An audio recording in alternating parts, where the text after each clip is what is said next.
originally started by doing some peripheral research at a national park.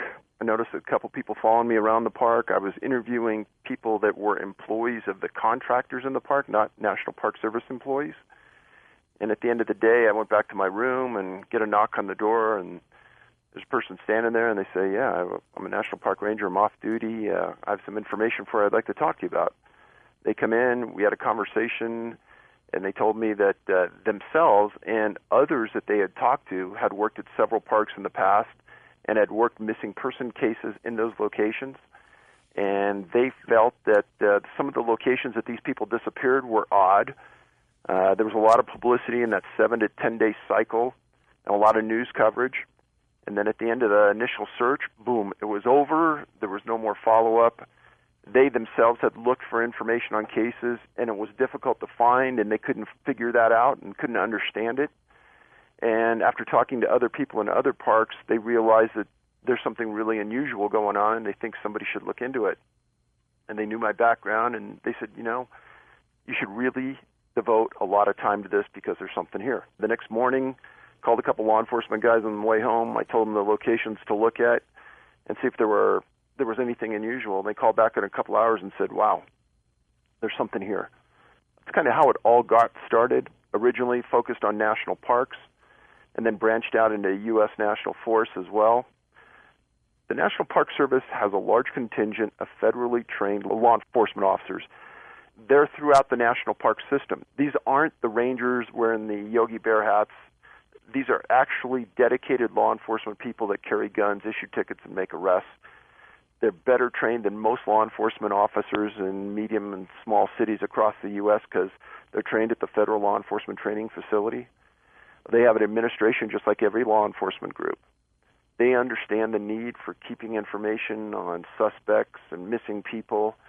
If you look at most medium-sized and large-sized police departments across the U.S. and you look at their website, there's usually a section about missing people, and in that section, many times, there's photos and information about missing people.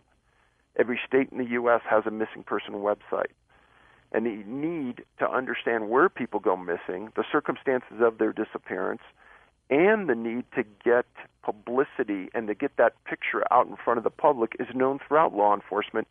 That's why they put them on bags, they put them on milk cartons. It's really an important fact of the missing person investigation.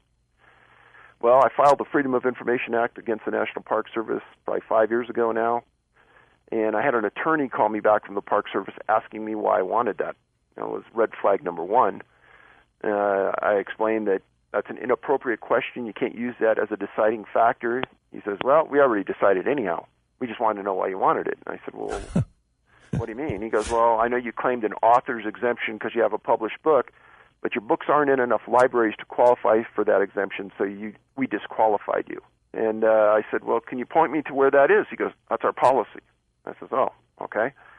I said, well, I'm interested in the number of missing people from Yosemite and from your entire system, as I had explained. And he came back and he said, well, we don't keep a list of missing people from Yosemite. You must have a list somewhere. He says, no. So I filed another Freedom of Information Act request because I thought it was maybe they were playing some semantics game with me on the request. So I wrote it again, and this time I got a written response from the local regional manager for the Freedom of Information Act for the National Park Service, Charis Wilson out of Denver. And she stated, no, they understood the first time there are no lists of missing people. And I said, well, how can that be? And she said, we rely, and this is a quote, on the institutional memory of our employees for that information. And she said, but we understand your request, and we understand you wanted to know if it was denied, if we could just quote you a price. So the price is $34,000 for a list of missing people from Yosemite and $1.4 million if you want it for the entire system. Now, hindsight's always 20/20, and a lot of people have said this to me. They said, well, if you're relying on institutional memory, why should it cost so much? Just call the people in and ask. But, of course, I never got the information, and that started a hunt for us, going through archives, talking to national park rangers, people, etc., and we came up with a pretty healthy list of missing people from national parks. And because so many of the criteria match people who disappeared in national forests as well, we started to include those. And part of that, the factors that we use to eliminate cases, is a voluntary disappearance or a mental health issue with the person, we wouldn't work it. If there was some relationship to animal predation or there was some associating factor that showed that maybe the person was attacked by an animal, we excluded that. We excluded any where there was some possibility of human violence. So those were all the factors that vetted out the peripheral cases. Then we stayed in the park with cases where the people disappeared, there weren't answers, the Park Service seemed to be standing in the way of us getting answers, and probably the cornerstone case to that is a girl named Stacy Aris, who disappeared in the next city over from me in Saratoga, California. She was 14 at the time, and she disappeared in Yosemite National Park. And her and her dad and 6 other people were riding on horseback into the back range, and they were staying at some cabins really in the middle of nowhere, Yosemite. They got to the cabins, Stacy got out, changed clothes, and her and a 72-year-old man were just going to walk over to the point and sit down, and she was taking pictures with a camera. Everybody saw him walk to this point, sit down, and the older man sat down. They were at about 9,500 feet. She told the man that she was going to walk down this rocky granite hillside to a lake that was maybe 300-400 yards away and take pictures. The people saw the man. He never moved. Stacy walked down the hillside. She was never seen again. A huge search that lasted weeks found the lens cap to her camera inside the periphery of a wooded zone around the lake, and Stacy was never found. So that was one of the first cases I went after pretty hard, named the date, the location, the person. This time I get a call from a special agent from the National Park Service Police named you. Why you?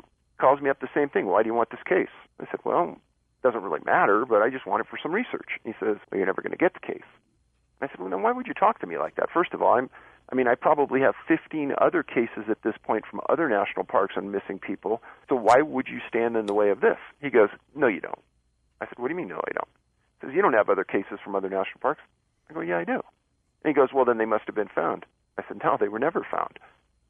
And I said, another question is, why isn't she in the national database for missing and exploited children?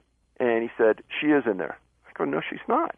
Yes, she is, you're lying. He called me a liar a couple times. It wasn't a good conversation. And he eventually said, you're never going to see this case, so you might as well just give up. And to this point, 5 years later, he's correct. Of all the cases I've named in national parks, I've gotten a lot if I name the specific case and date. Sometimes they claim that they're national archives and they don't have them anymore, even though the person's still missing. Other times they just say, well, we can't find them, but most of the time I get them. At this point, if you kind of follow the pattern of the national parks, okay, so I have an attorney call me, I have a special agent call me, they're standing in the way of a missing persons case. You told me when I talked to them that it's just classified as a missing person, there's no suspect, there's no criminal involvement, and the case hasn't been picked up in 14 years.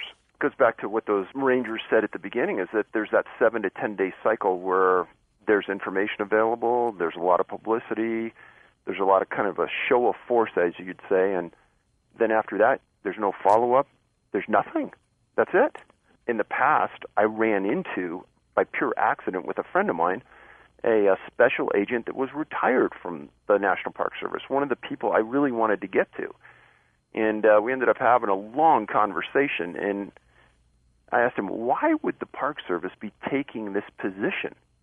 And he went on to explain that he was actually investigating a superintendent from the parks for some major theft, and he was told by his superiors, shut it down. And he goes, Dave, I had him cold left to right, and I was told to drop it. And he says, it's a total lack of integrity. Those were his words. From top to bottom, a total lack of integrity. A husband and wife worked at a national park together as rangers, and they thought that there was something strange going on with the budget in the park. So as private citizens, they filed a Freedom of Information Act request to get a hold of the budgets that they had questions about.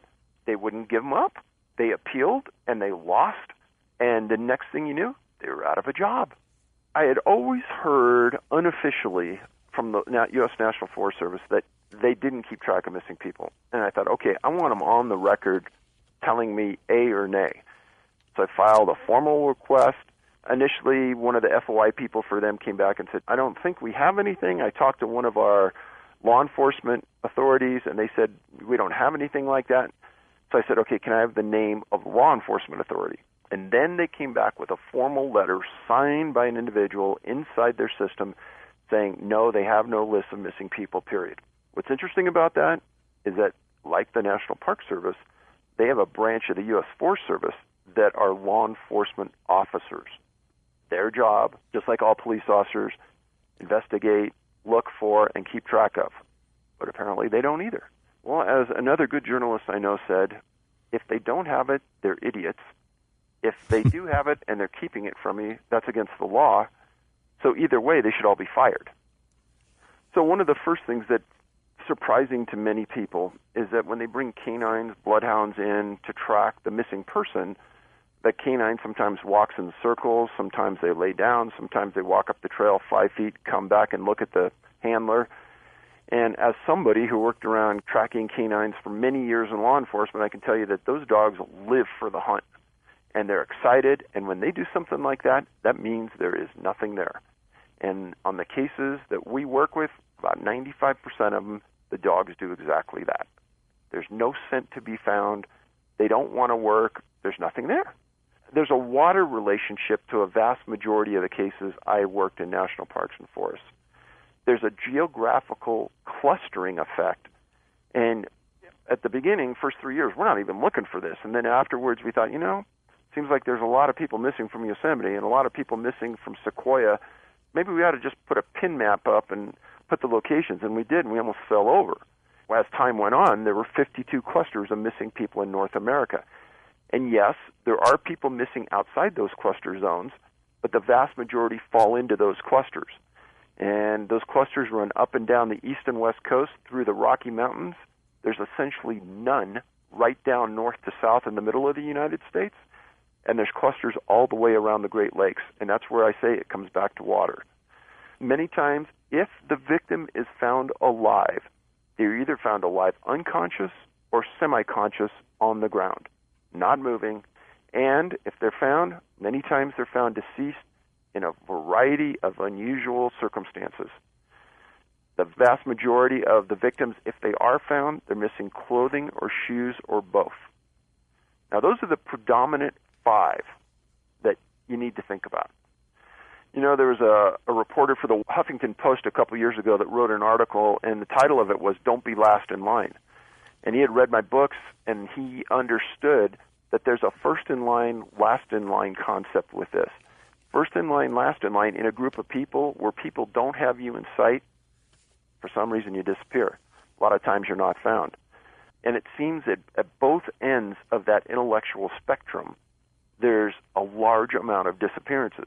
Some people that have dementia or autism or some very debilitating disease, those people tend to disappear a lot and are never found. On the opposite end of that scale, you have physicists, physicians, academic types that disappear and are never found. And this isn't something that's happened just in the last 10 years. You can go all the way back many, many decades, and this has been going on. I'll even give you a different analogy along the same lines as my son. We were talking about this one day, and he goes, "Dad, you know what this is like? This is like you go to the arcade, and you look at that claw machine, and you look at the games and the toys down below, and you kind of have an idea what you want to go after. You put the claw over it, and you drop right on it sometimes, and you get the one you want. You pick it up, and you move it away, and you're not dragging it, but you're picking it way up. You keep it for a while, and then you drop it out, and you throw it out another entry point." I thought, wow, that's pretty good. There's also been a lot of press recently about the national parks opening the parks up to, elementary school kids that are allowed to come into the park. And a lot of people said, it's almost like they're forcing the bait into the park. There's some really, really big national parks, and there aren't a lot of disappearances there. The biggest ones, Yosemite, Great Smoky Mountain National Park, Crater Lake National Park, Rocky Mountain National Park. But then again, there's some like Bryce Canyon, Grand Canyon. There's hardly any. Well, somebody sent me 2 or 3 months ago, it was a list of all the movies that have been filmed in California's national parks. It's maintained by the National Park Service. Okay, they know how to keep lists, but they're not keeping lists of the important things, or at least they're not making them public. Sometimes when you get into research like this, you get maybe a tunnel vision on just the national forests and parks. I've got to keep more of an open mind. I didn't really want to go into that city area because it's easy for people to say, oh, you know what, that's a human abduction, or, oh, you know what, he's just trying to force this to tie into something. Whereas in national parks and forests, you're not going to get a human abduction on a trail. And in all my years, I've never heard of one, except going back to the 60s in Carpenter, the trailside killer in California. But you don't hear of that. And so for that reason, maybe it was easier to enter that arena without getting a lot of flack because there isn't much to be had. Now, going into the city, there's probably some of this going on. I was reading a lot of different material, and I was reading about a series of young men. All of them were described as college, super smart, athletic. Some of the articles said these are the smartest and the best of the best out there, and they disappeared. And they were later found under some unusual circumstances all in the same sort of area. And right away I started thinking, okay, so all these guys are super smart, the best athletes, described as best of the best, kind of fits one end of that intellectual paradigm that I've been writing about. So I said, okay, I'm going to start looking at this. And right away, when I got into the minutia of a few of these cases, I realized, wow, canines weren't finding a scent. There's a direct water relationship. There was a clustering effect after I looked at about 50. The victims, if they were found dead under unusual circumstances at best.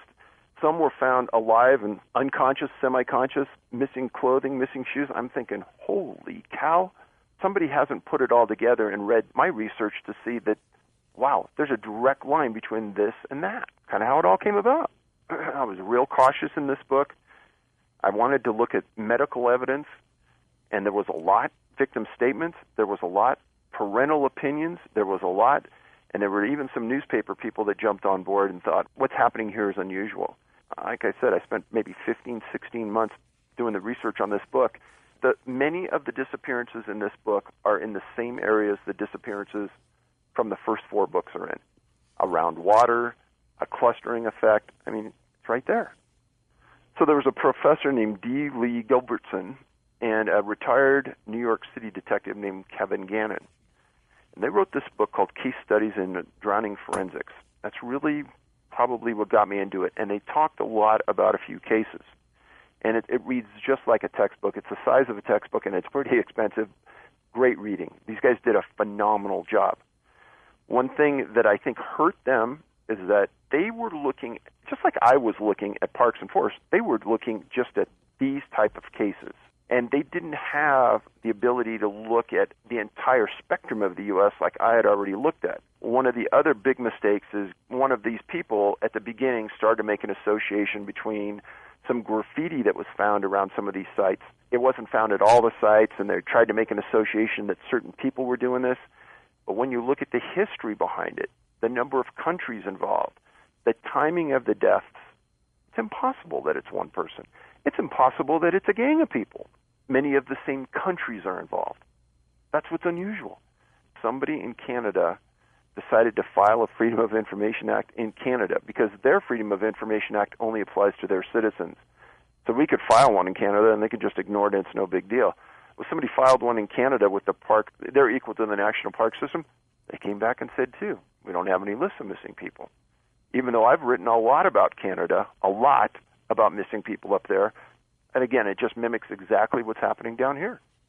I do have a GPS transponder. I have a firearm. Sometimes I have a sat phone. I don't want somebody else to write about me disappearing. I do think that a lot of things in the wild are easier found when you're alone. And I want to practice what I preach, and I would say that 99% of the time I have somebody with me. There are a few stories, I'd say 1930s or 40s in Pennsylvania, where 2 kids, 4 to 5 years old, disappeared at the same time and were found deceased weeks later in the same location. Unexplainable. Very, very rare. Logic doesn't seem to play a big part in this because, to give you a quick case, is there was a man that could barely walk. He was on crutches. He was elderly. I think he was in his early 70s. And he walked a couple hundred yards from a parking lot to sit on a boulder next to this slow-moving creek that was a couple inches deep. And the family said, okay, we're going to go take a walk. And he said, oh, take your time. I'm not going to move. I can't move. I'll be right here. They came back in 35 minutes. He was gone. A huge search. They never found him. There's actually a lot of stories like that where logic doesn't have a role in this. In the case of Miles Robinson that we talked about in Wengen, I don't think his decision-making played any role in what happened because he couldn't have gone from A to B under his own power. The man I just told you about in Yosemite, I don't believe he could go anywhere under his own power. I have had very, very few people discuss these type of cases because they don't fit within their logic profile. I've had other people from law enforcement say, well, you're ignoring some major points. People do disappear in the woods, and sometimes they're not found, and you have to stop right there and say, yes, but a canine in most instances would be able to track the people, at least partially. In most instances, you put a helicopter up with FLIR, you should be able to get some results. People normally fit within a grid pattern that's designed for search and rescue. They know, let's just say a 3-year-old isn't going to go more than 1.5 miles. They aren't going to go more than 400 feet uphill, and they're going to be found in less than 2 days. That's like a 99% profile hit. The reason they got to that is because the number of cases that they've done that fit within that grouping. Now, the unusual part of it is that there's a certain number of these cases that fit so far outside the bounds of it that nobody wants to discuss it. What I said earlier about 100% success rate, you don't get the people coming back and say, a bear dragged me away and at the last minute it let loose of me. And the closest thing we have of that is small kids making these statements about a big doggy or some other type of animal that they saw or that bothered them. I mean, we were talking about the Atadero case beforehand. Jared was a 3-year-old boy, and his parents owned a resort up the Poudre Valley in Colorado in Larimer County. October 2nd, 1999, Alan Atadero had a group of Christian singles at his resort. And they asked him if they could just go down the road a little ways, very, very short ride, and go to the fish hatchery. And he said, sure, that's an easy ride. And they invited his daughter, who was, I think, 5 or 6 at the time, maybe even a little older. At the last minute, Jared saw his sister was going and said, well, I want to go too, and begged his dad, and his dad said, oh, okay, and they said that they'd look after him. This Christian singles group goes down to the fish ponds, and at the last minute, they decide, we're going to go up the road here a little ways meaning like 20 miles, and they're going to go walk on this trail in the middle of the woods with Alan's kids without his approval. Make a long story short, Jared gets ahead of these people on the trail, way ahead of them, and these singles decide that I guess that they're not going to take control of the kid, they're just going to let him run. And he goes up the trail, and he runs into 2 fishermen that are by themselves. He walks up to them as they're on the river, and he asks them if there are any bears around here. And the fishermen say, no, there's no bears. We've never seen a bear. We've come up here for years. There's none. Don't worry about it. And he takes off walking down the trail. And I tell people this story, and they say, are these fishermen idiots? They let a 3-year-old just walk into the woods by themselves without stopping the kid and saying, hey, wait right here for your parents? Are you lost? They let him go. That was the last time anybody saw Jared alive. There was a huge search and rescue effort to find this boy. I will say that. One of the things that I've written about in past books is the crash of aircraft in conjunction with searches in these cases. And I write about 5 of them. This is one of them. Air Force brought in a helicopter, and right when it started to search for Jared, something happened and it crashed. Everyone survived, but it was taken out of commission. And the area of the search was stopped momentarily while they had to do the search and rescue for this. So as Alan Atadero, the dad, is at search and rescue headquarters a couple days into the search effort, they bring in some new canines. One of the search people says, hey, we need the scent bag. And they reach under this cabinet, and they have this giant bag that they pull out. And Alan goes, wow, it's a big bag. What do you got in there? And now, for 3 days, this search has been going on using the scent of this scent bag. And this is a 3-year-old boy. Alan looks inside, and they got a pair of his trousers in the bag.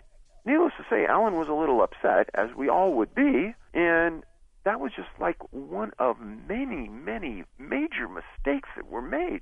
Because Jared was 3 years old, this got a lot of press in Colorado, and a lot of people stepped up, and a lot of big-time professional searchers volunteered their time, and some came down to the search location, met with Alan, and said, hey, we're here to help. They were thwarted by Larimer County. Alan couldn't quite understand why they kept pushing these people away.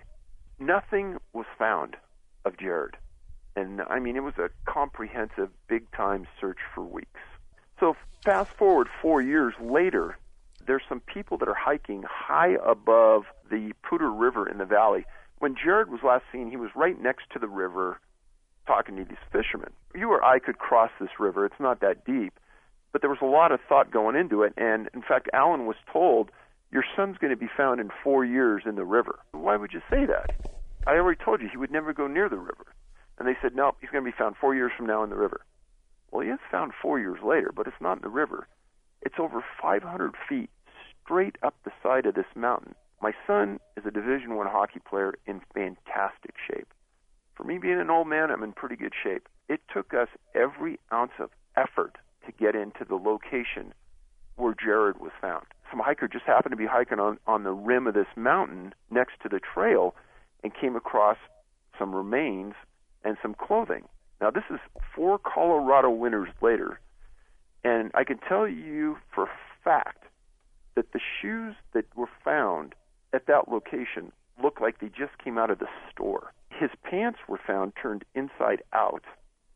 They found one tooth of Jared's sitting on top of a log, and then they found his cranium, not his lower, just his upper, sitting next to a tree upside down. That's all they found of Jared, a cranium and one tooth. There was a lot of talk about this. Alan was a very smart man. They found a sweatshirt that Jared was wearing, and it was almost intact. He showed the sweatshirt to some mountain lion trackers and experts and said, what does this look like to you? And they go, well, your son wasn't attacked by a mountain lion because they would have eaten right through that shirt and they would have gone straight into his torso. The pants being turned inside out didn't make any sense. The shoes being on top of that mountain made no sense. And the reason being is that Jared never, ever tied his shoes, and they were always on his feet loose. When I was doing the research on this and I saw the photos of where these shoes were found, I thought the same thing. If any animal's going to drag them up that hill, those shoes were going to fall off in the first 10 feet. And in talking to Alan, his dad, Alan said, there's no way he was dragged up that mountain because those shoes wouldn't have stayed on. I've been a MUFON investigator for 12 years. So I try to keep a broad spectrum on all these things. There was a boy who disappeared in Great Smoky Mountains National Park. He's a Boy Scout, and he was last in line. And they were marching out, and he disappeared. Huge search. 8 days after he disappears, they're along a larger creek, small river. And out in the middle of this, in the middle of winter, there's a foot of snow on the ground that's flowing. There's a large boulder. And on the boulder is the boy's backpack and all of his clothing neatly folded on the boulder. They're seeing this, and it's a bizarre scene because nobody's going to walk into the middle of that river and fold clothes in the middle of winter. So they go further up the river, and later on that day, they find the boy at the base of a tree with his pants pulled down to his ankles. What was important about that story to me, the clothes were important, but that was also the second case of a young man being found in a national park in the middle of absolutely nowhere with his pants pulled down to his knees. But when you read the facts behind the event, there's no way it was anything along those lines. It was something completely abstract, not normal. The other case involved was at Crater Lake National Park. Again, not in any reports. You would never even know about this if I hadn't tracked down the ranger who met with some witnesses that found this scene in the middle of the wilderness. And he and his partner rode in, and they found at the end of a small box canyon, again in a creek, he stepped over a large down Douglas fir tree, and on the other side, he sees a pair of jeans, Levi's, that have been unbuckled, unzipped, and dropped down to a pair of socks. Again, this person had no boots on either, and the boots were never found. And this guy's name was Marion, and Marion said that, Dave, he goes, I looked at this, and he goes, there's no flesh. Whatever happened here happened many years before, but the buckle was undone, the zipper was down, his underwear, the elastic of the underwear was still down on the ground. There was one broken tibia bone in the right leg. All other bones were gone. He found the top of the cranium about 15 feet away and no boots. And he goes, there were no boots anywhere, Dave. And he goes, in 35 years of doing this, I've never not found boots with a body. And he said that he and his partner were so uncomfortable with what they saw there that they backed out, went back to their headquarters, called the FBI in Portland, and said, you guys need to send an evidence response team into our park and work this scene and explain what happened. The disturbing part to this for me is that we have a group like the National Park Service who understands that these things are occurring, and they're not informing us to be more careful, to stay in pairs, maybe even mandate that you hike in pairs. They're not trying to protect us.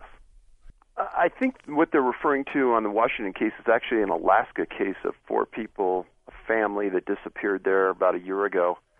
About 2 miles from their house, they found some people found some bones and some clothing, and I think they're looking into it. It hasn't been confirmed it's them yet, but I know that the FBI actually got that case, and they were dumbfounded about what happened to the family. So I don't know about that. And the Yosemite case, I looked at that this afternoon, and the implication from the Park Service is that that guy probably fell into the Merced River because he was last seen on a footbridge above the river. And I think that's what the implication was there. At that beginning point, you got family people staring you in the face. You have relatives coming into town. There's a lot of pressure there to do something and to get the publicity out. So I think it's hard to turn it down at that point. When people go home, I think it's easier not to take the call, if you know what I mean. First one is a woman that disappeared on Victoria Island in Strathcona National Park in Canada.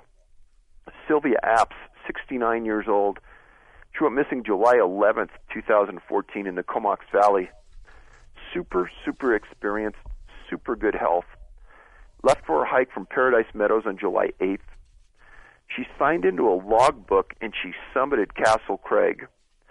And she failed to arrive at a pickup point on July 13th, and that's what started the search. They found hikers that saw her just south of Castle Craig Mountain on the 11th. Now, what's interesting about this case is what they found, not what they didn't find. Searchers went in there, and in one location along a ridgeline, they found her cell phone. Another location, they found her walking poles. Another location, they found her camera, and then they found her backpack. To quote the search and rescue people, they don't know why they were in the positions they were in, but they thought that they were going to find her imminently because of the scattered property. The SAR commander, search and rescue commander, a guy named Paul Berry, this is what he said. He said, it has provided a roller coaster for both the family and the SAR teams. Clues you think are pointing in the right direction don't pan out to give you anything. And I have heard that statement many times before from other search and rescue commanders.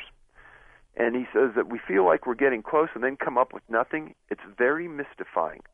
And he said that the lady is tough as nails, and if anyone could survive, she could. 150 searchers, canine teams, helicopters with forward-looking infrared radar. They searched until July 21st, then they gave it up. The search commander stated this is the first time in his career where they found all of the person's supplies and they didn't find the victim. This area of Vancouver Island is beautiful, big mountains. High up on these mountains, there's no trees. It's above tree line. Weather conditions at the time were very warm, and they were concerned that she might have problems with the heat and because it was unusually warm. Keep the profile in mind. She's a 69-year-old lady, July 11th, 2014, in Canada at a national park. Back up 12 days, June 18th, 2014, a woman named Karen Sykes. This is a really, really unusual case. She's a marathon runner. She's 70 years old. She was described by the Seattle Times as the guru of the trails. Nobody knew more about Mount Rainier National Park and its trail system than her. She hiked 2 times per week. She had written articles for local newspapers and magazines. She'd written a book about safety on the trails. This is the woman who knew everything about it. She was hiking with a friend. The friend got a little tired when on the trail they reached snow. He said, I'm going to stop. She said she was just going to go a little further up the trail and she'd be right back. She was never seen by this guy again.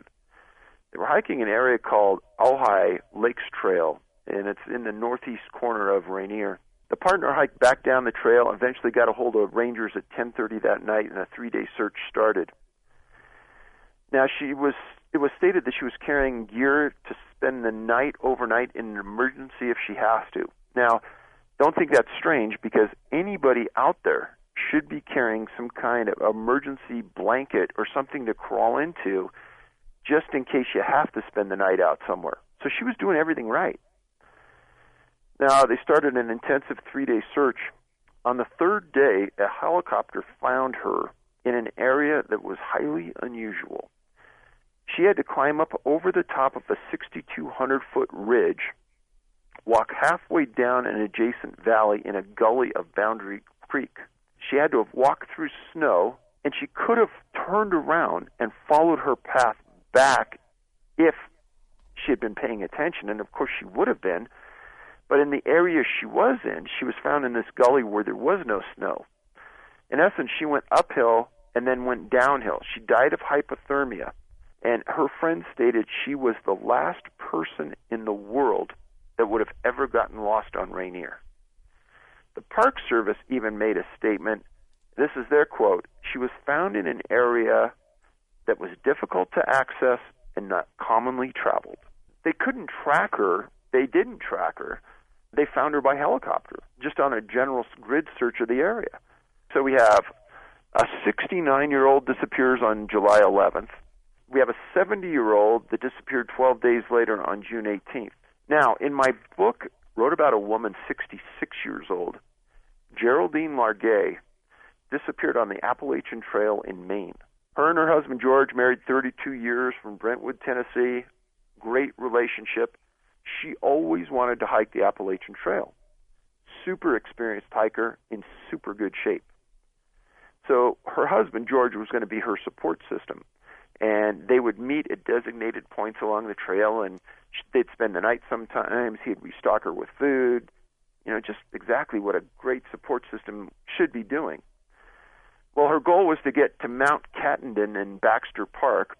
Total trip would have been 1,150 miles, and she'd completed 950 miles. On July 22nd, 2013, she sent George a text saying she was 8 miles from her next stop and would be arriving on time on July 23rd.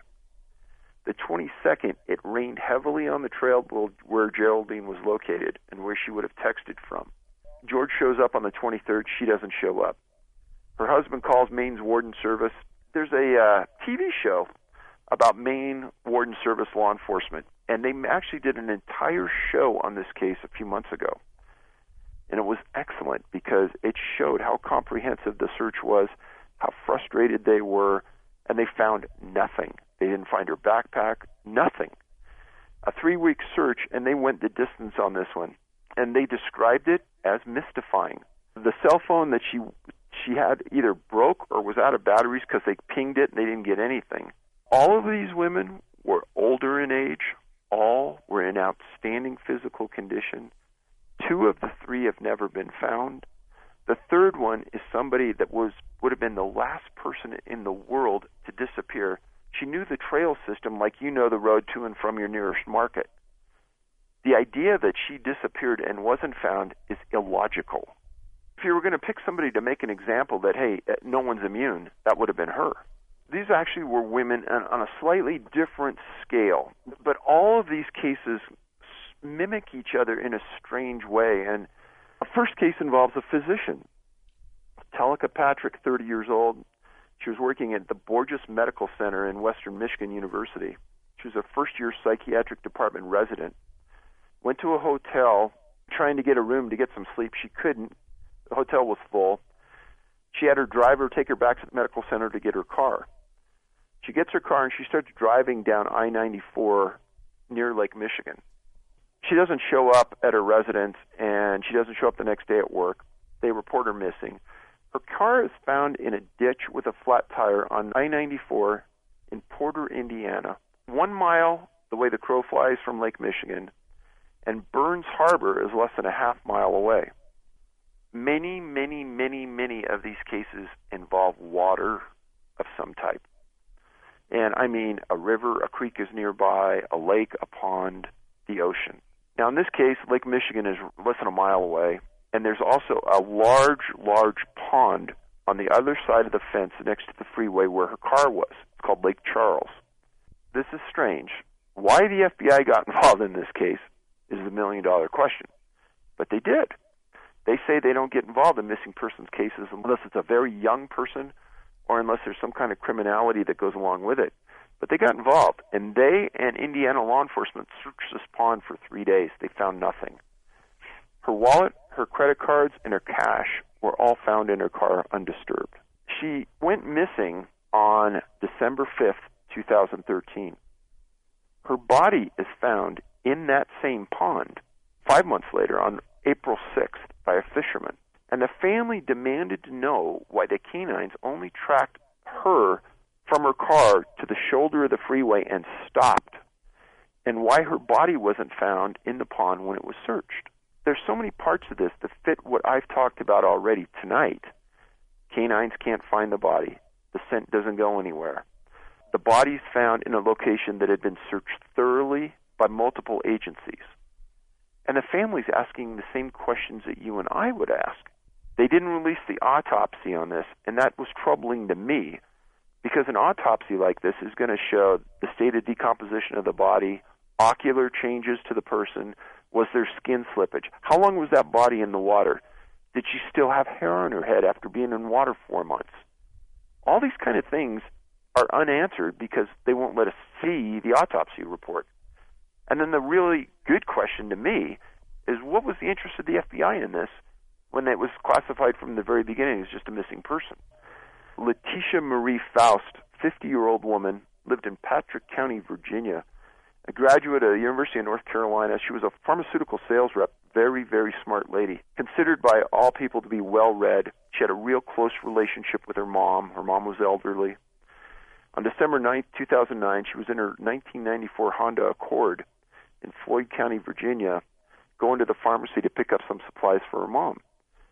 After she did the shopping, she called her mom, told her she was coming home to drop the stuff off for her. She didn't return that night, and her mom called the sheriff. Huge search. Completely out of character for Letitia to do this. Her car was eventually found on the Blue Ridge Parkway on a street called Walnut Ridge Drive in Franklin County, described as a very, very remote area. Well, I know that if I'm in law enforcement, I find that car, I'm going to be thinking she was carjacked, murdered, and dumped. They played it the right way, except that they found her wallet, all the food, her purse, her money in the car, all not disturbed.